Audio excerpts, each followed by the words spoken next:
Once upon a time, in a small village nestled in the heart of a dense forest, there lived a sweet little girl named Little Red Riding Hood. She was called so because she always wore a vibrant red hooded cloak that her grandmother had lovingly made for her.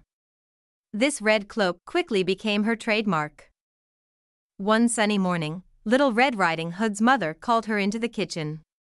She had baked a batch of delicious, freshly made cookies and wanted her daughter to take them to her sick grandmother, who lived on the other side of the forest. Little Red Riding Hood was delighted by the idea and eagerly accepted her mother's request.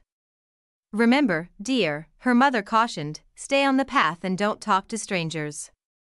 Go straight to Grandma's house and back. The woods can be dangerous."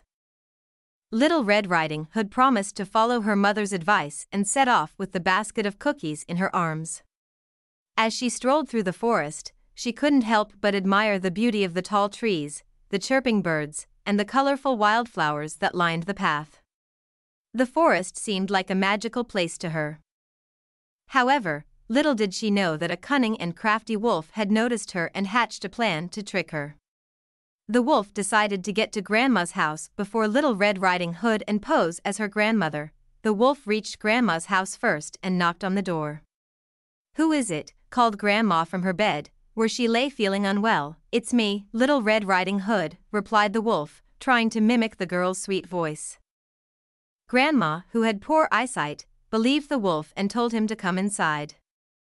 As the wolf entered, he quickly pounced on Grandma, gobbled her up, and hid in her bed, wearing her nightcap and glasses. A short while later, Little Red Riding Hood arrived at her grandmother's cottage. She knocked on the door and said, "Grandma, it's me, Little Red Riding Hood. I've brought you some cookies and well wishes." The wolf, still pretending to be Grandma, replied, "Come in, dear." Little Red Riding Hood entered the cottage and noticed that her grandmother looked strange.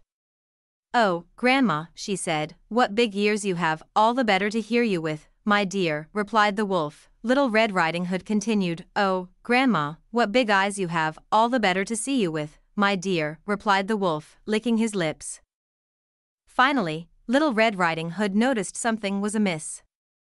"Oh, Grandma, what big teeth you have."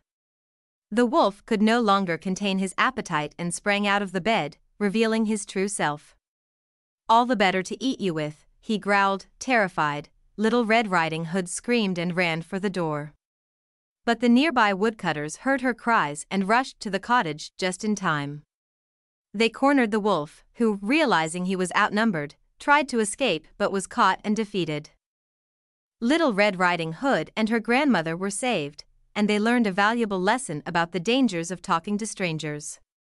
From that day on, they were more cautious, and the forest was a little safer for all the children who wandered through it. And so, the story of Little Red Riding Hood became a cautionary tale, a reminder that one should always be wary of the wolf in sheep's clothing.